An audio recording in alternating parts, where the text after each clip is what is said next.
Hai.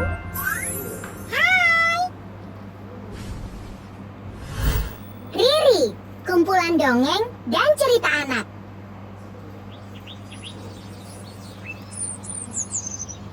Kisah bawang merah dan bawang putih. Di sebuah desa, ada satu keluarga yang hidup dalam kebahagiaan. Mereka mempunyai seorang putri yang sangat cantik, bernama Bawang Putih. Selamat pagi ayah. Selamat pagi ibu. Selamat pagi, Nak. Selamat pagi juga bawang putih. Ayah berangkat dulu ya. Ayah, hati-hati di jalan. Iya. Sang ayah adalah seorang pedagang kain yang tidak kenal lelah. Oleh karena kegigihannya, keluarga Bawang Putih hidup dalam kecukupan. Namun, kebahagiaan itu harus berakhir saat sang ibu wafat karena sakit keras. Bawang Putih sangat berduka. Ia menangis terseduh di depan makam sang ibu. Keluarga itu dirundung kesedihan yang mendalam. Padahal ibunya sangat baik selama ini. Iya, semoga mereka tabah dengan cobaan ini.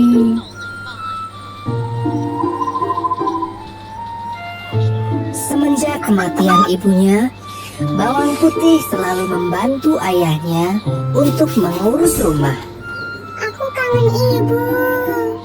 Tak jauh dari rumah mereka, tinggallah seorang janda dan putrinya bernama Bawang Merah.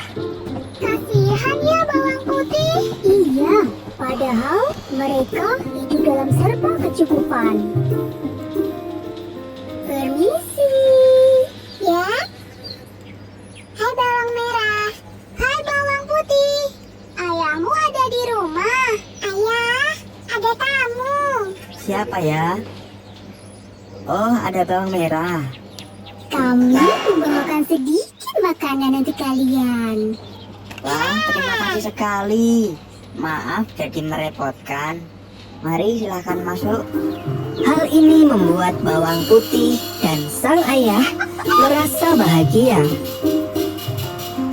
Hingga suatu hari, sang ayah menikah dengan ibunda Bawang Merah. Pada awalnya, mereka berempat hidup bahagia dalam satu rumah. Keadaan berubah ketika sang ayah pergi merantau untuk mencari uang. Selamat jalan.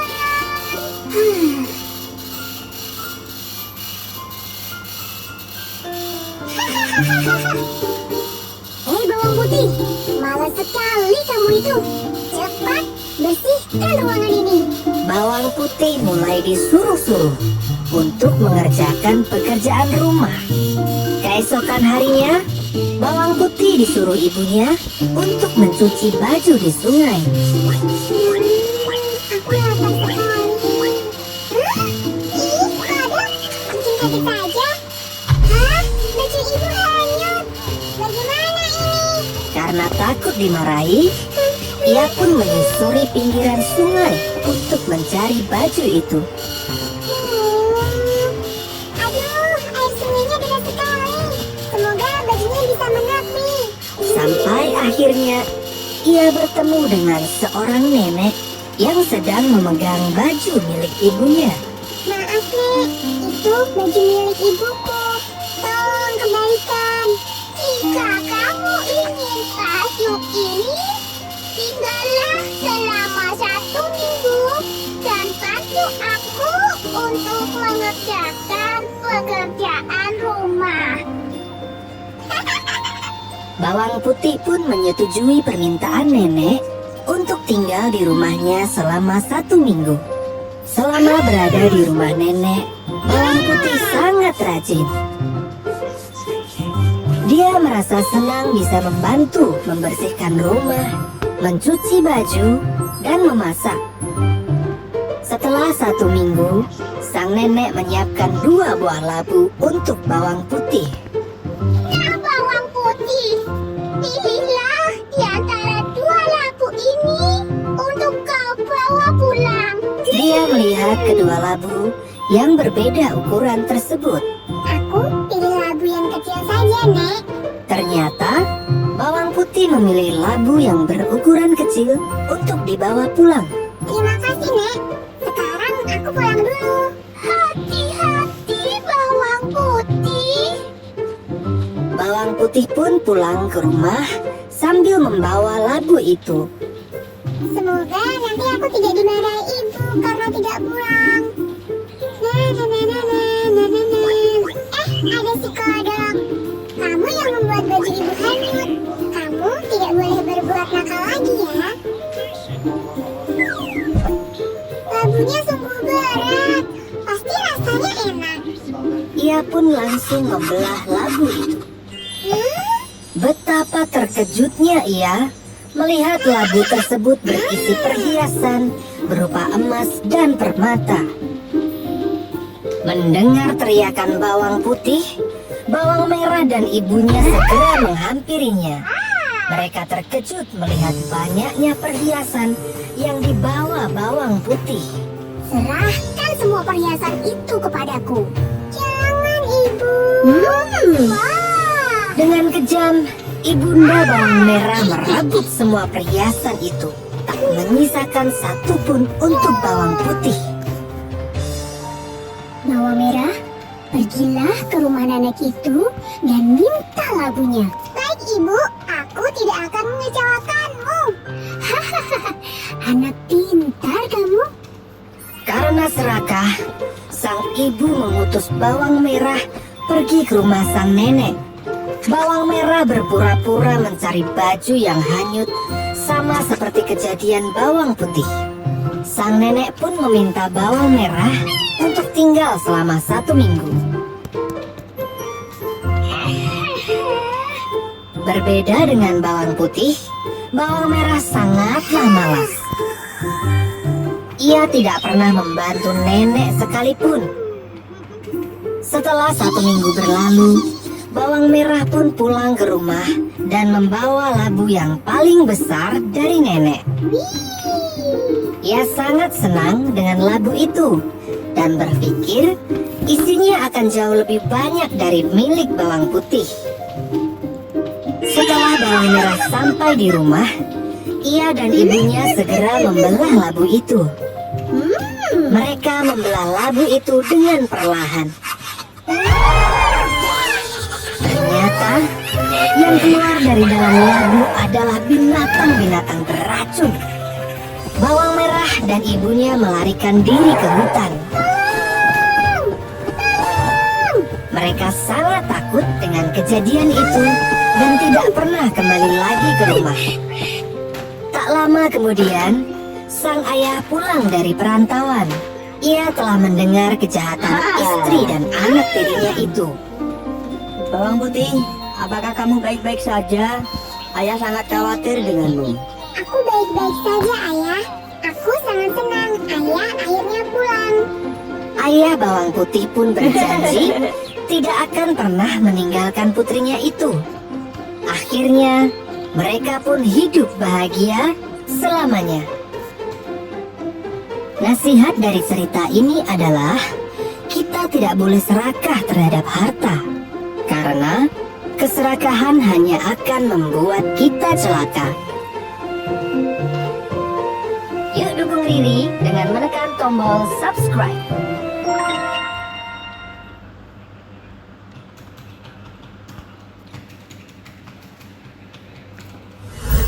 Riri, kumpulan dongeng dan cerita anak. Yuk dukung Riri dengan menekan tombol subscribe. Jangan lupa bunyikan tanda lonceng untuk notifikasi. Selamat menonton. Asal-usul Sungai Oyo dan Sungai Susua. Kisah ini berawal dari kaki gunung Lolomatua. Di bawah sebuah pohon yang sangat besar. Di sana ada sebuah mata air yang dihuni oleh 2 ekor belut. Susah sekali keluar. Aduh, sakit. Tapi syukurlah aku berhasil keluar. Oi, kenapa Kak Oyo? Ah, Susua, aku tadi terjepit. Sepertinya tempat ini semakin sempit. Iya, aku juga merasa begitu. Badan kita semakin membesar. Kita sebaiknya mencari tempat baru yang lebih luas. Iya, aku juga berpikir begitu. Lagi pula, makanan di sini semakin sedikit. Betul, hewan-hewan di sini terlalu kecil untuk kita yang berbadan besar. Awas minggir, minggir. Hei, kamu ingin dimakan ya? Berani sekali menabrakku. Maaf, Belut. Aku tak bermaksud menabrakmu. Aku tadi sedang lari dari ikan besar. Entah bagaimana aku bisa sampai di sini. Padahal tadi aku masih di laut. Laut? Kau berasal dari laut? Benar, aku dari laut. Coba ceritakan, seperti apa laut itu? Apa di sana ada banyak air seperti di sini?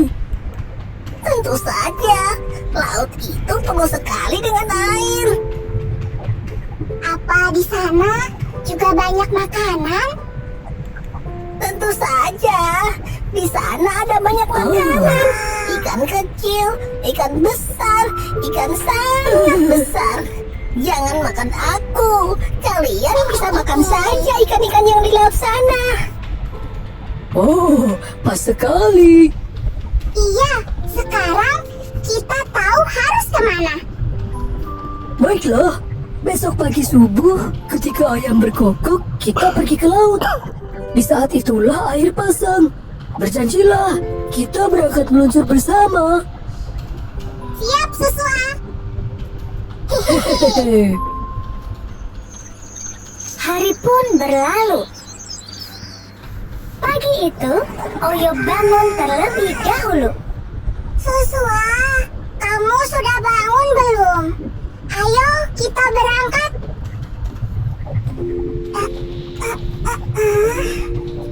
Sepertinya dia belum bangun. Apa sebaiknya aku berangkat dulu ya? Aku kan lemah dibanding Susua. Jika berangkat bersama, bisa-bisa aku yang tertinggal. Sudah kuputuskan. Aku berangkat dulu. Susua pasti berhasil menyusulku. Matahari pun mulai merangkak naik. Sedikit demi sedikit sinarnya terasa semakin terang.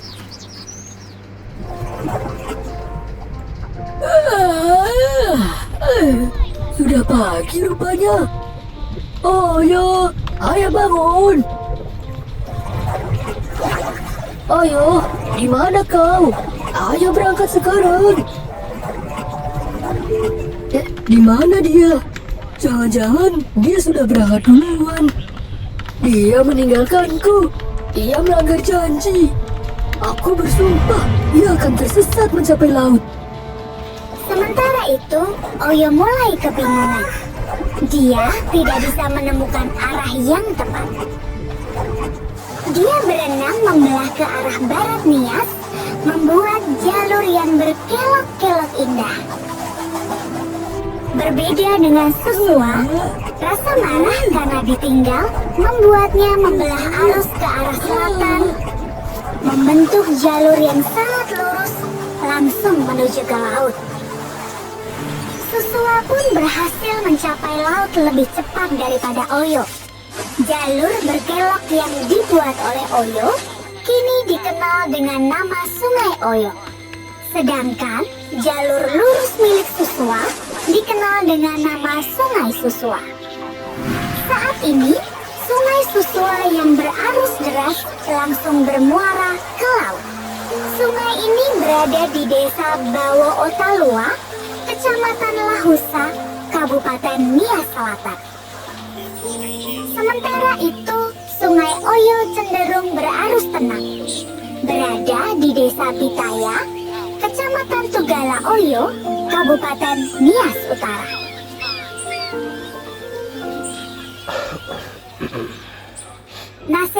dari cerita ini adalah junjunglah tinggi kesetia kawanan. Saya ya akeh ya Mas. Kisah Raja Parkit yang cerdik. Wis dikewalke mo. Dikewalke. Kisah cerdik ini terjadi di ujung pulau Sumatera, tepatnya di Aceh. Versus Sula. Ayo, terus. Bagus. Keluarlah burung kecilku. Wah, anakmu baru menetas ya, Bu Ahya. Oh, Raja Parkit. Iya, dia lucu sekali. Apakah Anda mau melihatnya? Tentu saja aku mau. Oh, dia sungguh lucu sekali. Sebagai hadiah, aku dan semua Parkit akan bernyanyi untuk kalian. Wow, terima kasih Raja Parkit. Siap teman-teman? Siap, Raja.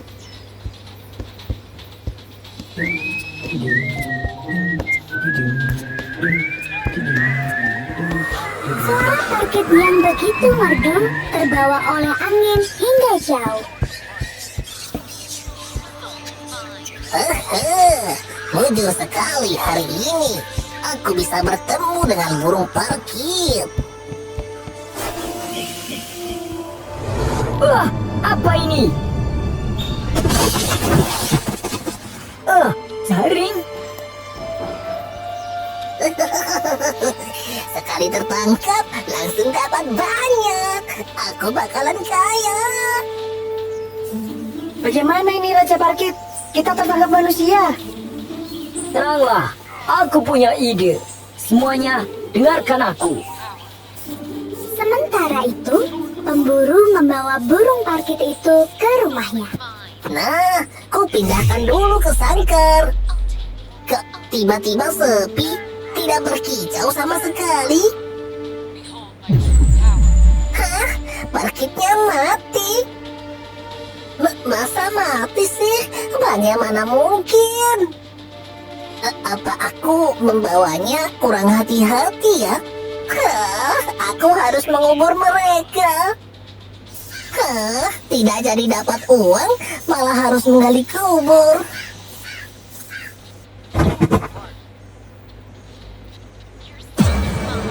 Sekarang, semuanya, terbang!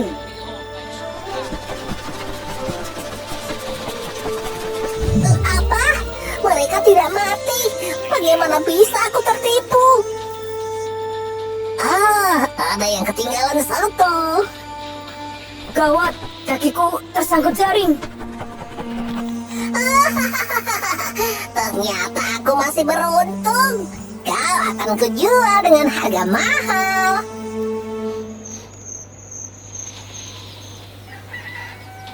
Raja Parkit dikurung di dalam sangkar yang digantungkan di luar rumah. Aku harus cari cara supaya bisa keluar dari sini. Pura-pura mati lagi, sepertinya tidak akan berhasil. Hah? Ada orang lewat. Pakaiannya bagus sekali. Dia pasti orang kaya. Aku ada ide.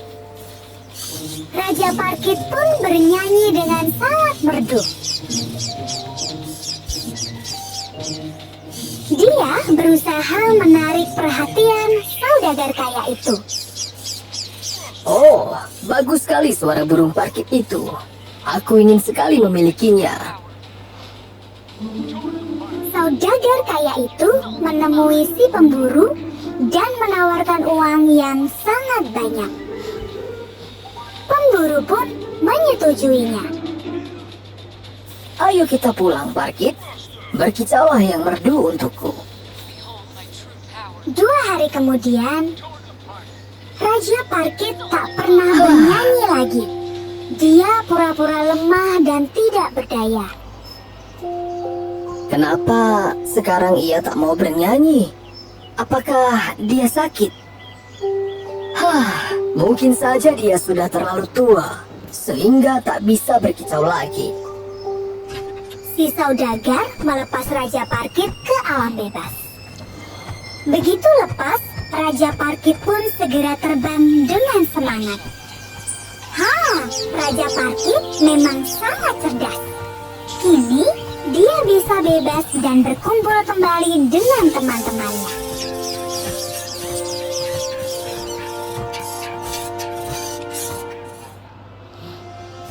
Derek kecil yang malang.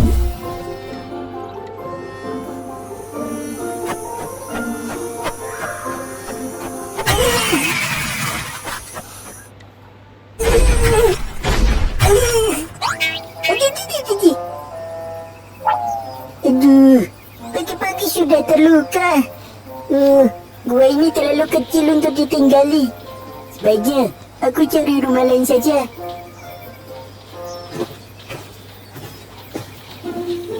Sebelum cari rumah, aku isi perutku dulu lah. Kemalangan di pagi hari membuatku lapar. Sepertinya di dekat sini ada sarang Ovi. Telur Ovi rotter kan rasanya sangat lezat. Ku ambillah, mumpung tak ada yang lihat. Dididu, letaknya dalam sekali.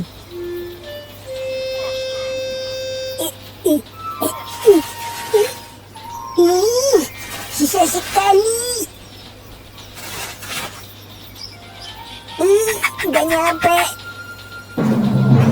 Lagi tidak, apa yang kamu lakukan? Ovi? Sekarang apa kamu di sarangku? Aku sedang peregangan untuk tarian terbaruku. Kamu mau lihat?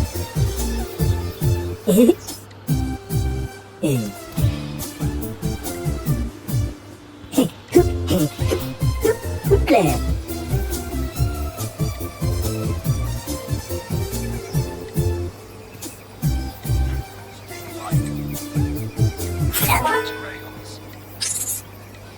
Sepertinya tulangmu berbunyi cukup keras.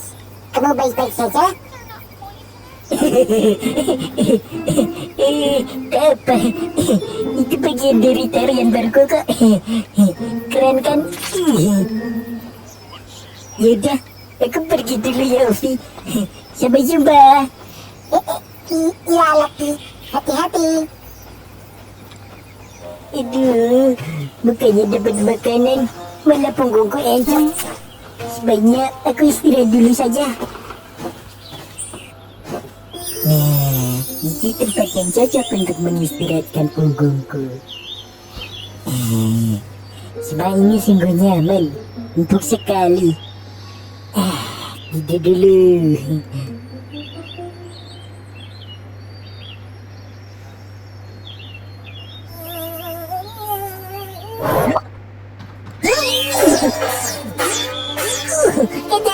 Ketel.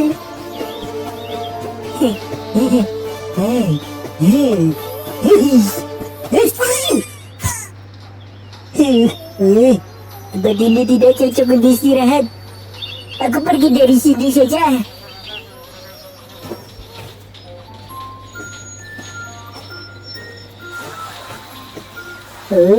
Sepertinya tempat ini nyaman. Tak ada serangga, dekat dengan sumber makanan. Aku pindah ke sini saja.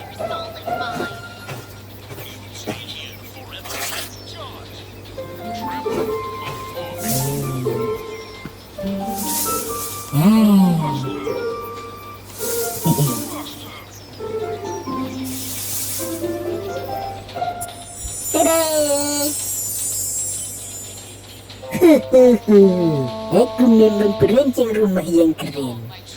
Sebagai pemanis, ku letakkan ikan kecil di sini.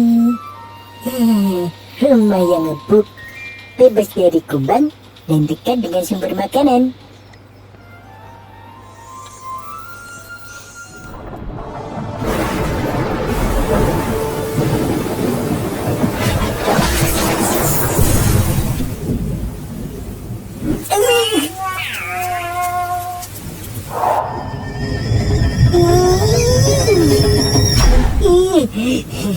Kenapa sih aku sial terus?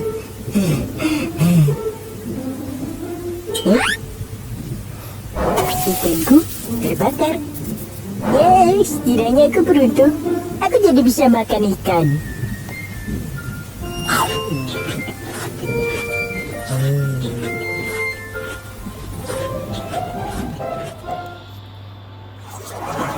Raja Gurita yang sombong.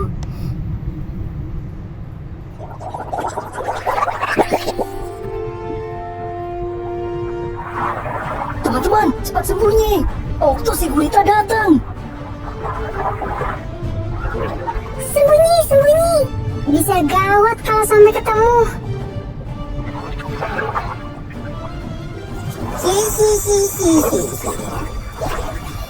Akulah Okto, gurita terkuat di laut ini. Loh, kenapa sepi begini ya? Ada yang bisa kuajak duel hari ini. Si Okto sekarang sombong sekali. Iya, ia langsung berubah sejak saat itu. Ketika dia berhasil mengalahkan Sakihiu, penguasa lautan sebelumnya. Parahnya, dia selalu mengajak bertarung siapa saja yang dia temui. Betul sekali. Beneran gak ada siapa-siapa nih. Aku ke tempat lain saja.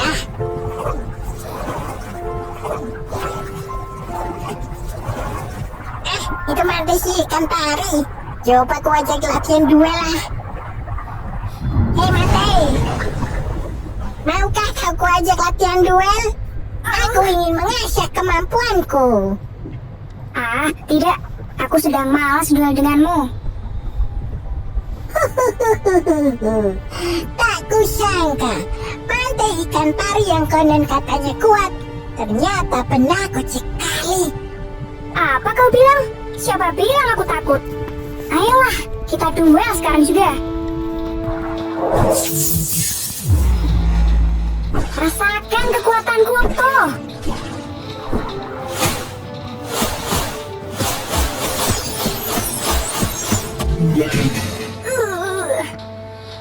Aduh, sakit.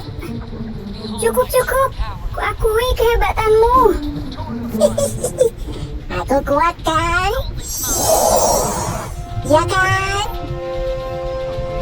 Aku memang yang terhebat. Tak ada yang bisa mengalahkanku. Jangan sombong, Kak Okto. Ikan kecil seperti kau bisa apa? Mau melawanku? Mimpi. Aku tidak akan melawanmu sendirian. Akan kuajak semua teman-temanku.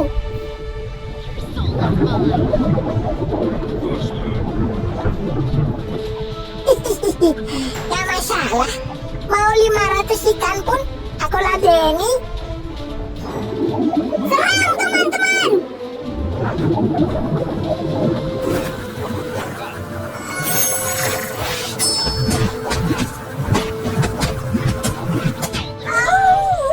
Kepalaku pusing.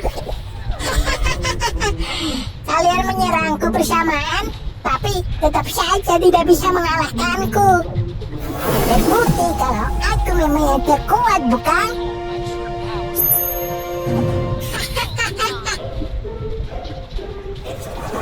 Jangan jumawa dulu, Okto. Seperti ikan todak.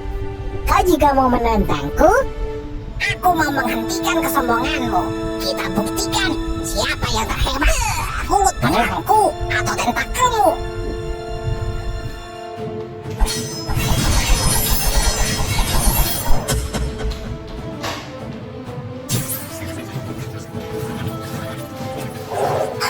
Apa ini? Kenapa jadi gelap?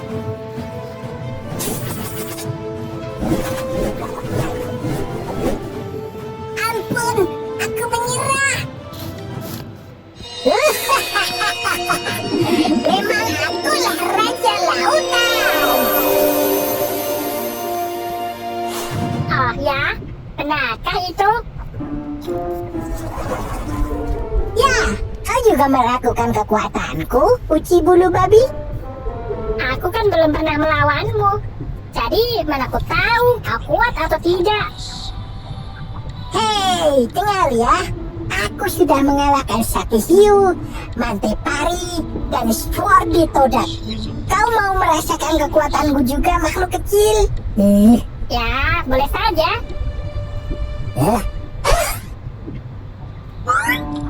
Nggak kena. Itu tadi baru pemanasan.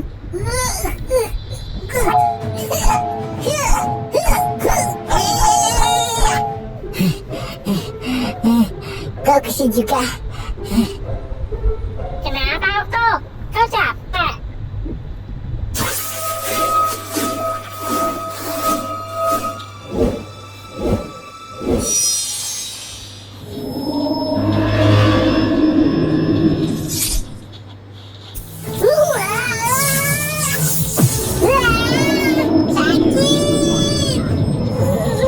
Aku kalah. Badanku terasa panas. Aku tidak bisa bergerak. Tak sangka kau sehebat itu. Apa rahasiamu? Ketenangan dan tidak meremehkan lawan. Itulah yang menjadi rahasiaku mengalahkanmu. Ingat, musuh terbesar sebenarnya adalah melawan kesombongan kita sendiri. Sejak kejadian itu, Okto tak lagi menyombongkan dirinya. Dia pun kini berteman dengan makhluk laut lainnya.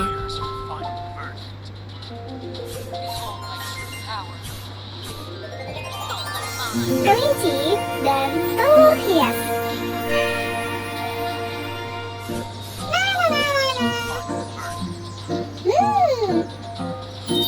Tada!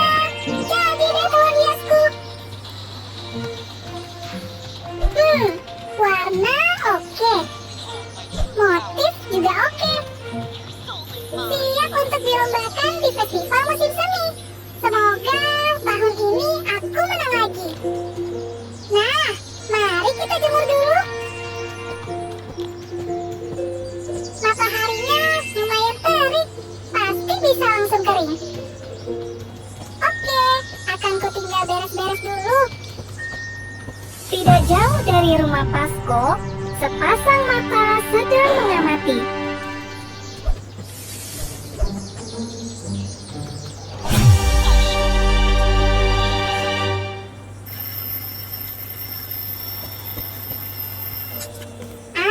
Sudah 1 jam. Pasti telurnya sudah kering. Loh? Telurku?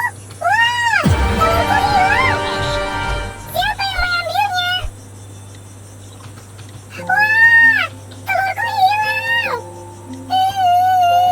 Hai Pasko, kenapa kau menangis? Martin! Telur hiasku hilang saat ku jemur. Padahal festival musim semi sebentar lagi akan dimulai.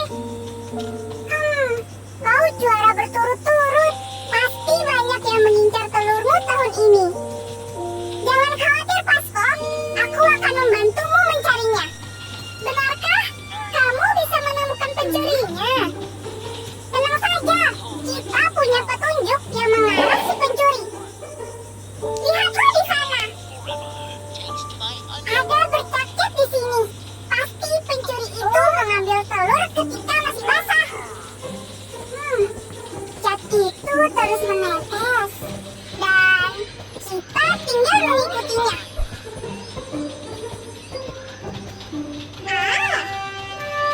Jejaknya berhenti di gua itu, Martin. Ini kan rumah Leo Tornado, si kelinci pemarah. Aku takut, Martin. Tenanglah, ada aku. Ayo kita masuk. Gelap sekali di sini. Wah, tolong, jangan bikin aku. Wah, tenanglah Pasko. Kau bisa membuat kita ketahuan. Itu hanya kelelawar. Maaf Martin, aku panik. Martin dan Pasko pun masuk lebih jauh lagi ke dalam gua yang gelap itu.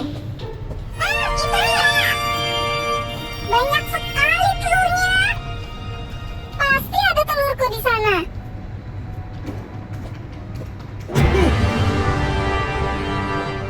Wah, air tornado! Mau apa kalian ke sini? Mencuri telur hiasku? Enak saja. Bukannya kau yang mencuri telurku? Berani sekali kalian menuduhku. Aku melukis sendiri semua telur-telur itu. Bagaimana ini, Martin? Tenang, akan kubuktikan jika dialah yang mengambil telur hiasmu. Aku yakin kalau kamulah yang mencuri. Bagaimana kau membuktikannya? Coba saja tanya telur hias itu. Dia akan berbicara sendiri. Kau lucu sekali, Martin. Bagaimana mungkin telur bisa berbicara? Sama, kamu juga tidak mungkin melukis telur hias itu sendiri. Apa maksudmu? Lihatlah sekelilingmu. Aku tak melihat alat lukis di sini. Jadi, bagaimana kau bisa melukis? Itu karena alat lukisku baru saja dicuri. Kau meremehkanku ya? Kalian membuatku marah. Gawat, dia benar-benar marah, Martin.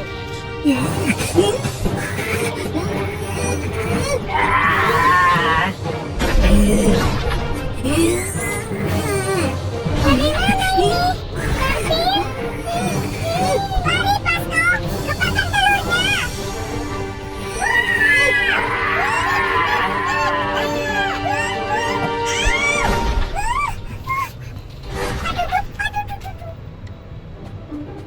Martin, ayo bang. Telur hiasku. Itu kan telur hiasku. Kenapa ada di balik bajumu, Martin? Ini. Kau bisa jelaskan ini, Martin? Maafkan aku. Sebenarnya aku yang mengambil telur milik Pasko dan juga alat lukis lewat tornado. Aku iri pada kalian. Iri? Pasko sudah sering sekali menang telur hias dan lewat tornado sungguh berbakat. Aku takut tersaingi dan tak bisa menang kompetisi telur hias tahun ini. Aku tak berbakat. Siapa bilang kau tak berbakat? Asal kau tekun dan punya kemauan kuat, maka kau pasti bisa. Aku bersedia membantumu belajar. Ya, aku juga. Terima kasih semuanya. Maafkan aku ya. Sudahlah, Martin. Yuk ke rumahku. Nanti ku ajari. Aku boleh ikut? Tentu saja. Teman-teman, sebelum pergi, bantu aku beresin rumah dulu dong. Iya. Maafkan kami ya.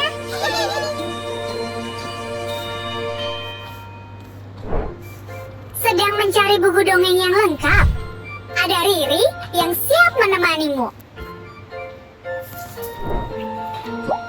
Dengarkan Riri bercerita untukmu.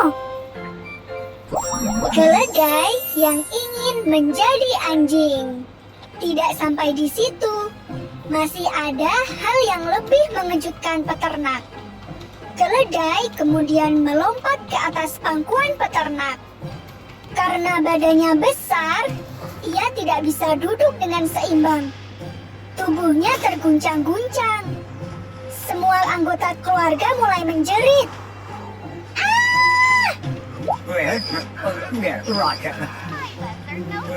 Akibat kekacauan tersebut, kursi yang diduduki peternak pun patah.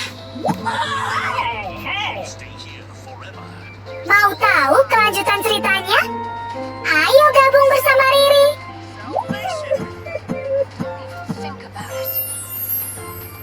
Yuk download aplikasinya di Google Play Store atau App Store.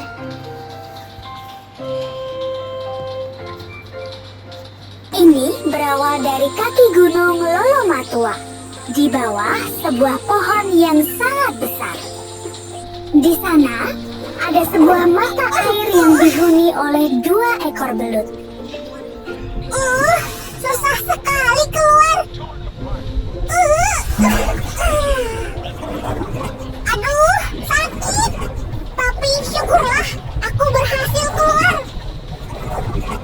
Hah? Oi, kenapa Kak Oyo? Ah, Susua, aku tadi terjepit. Sepertinya tempat ini semakin sempit. Iya, aku juga merasa begitu. Badan kita semakin membesar. Kita sebaiknya mencari tempat baru yang lebih luas. Iya, aku juga berpikir begitu. Lagi pula, makanan di sini semakin sedikit.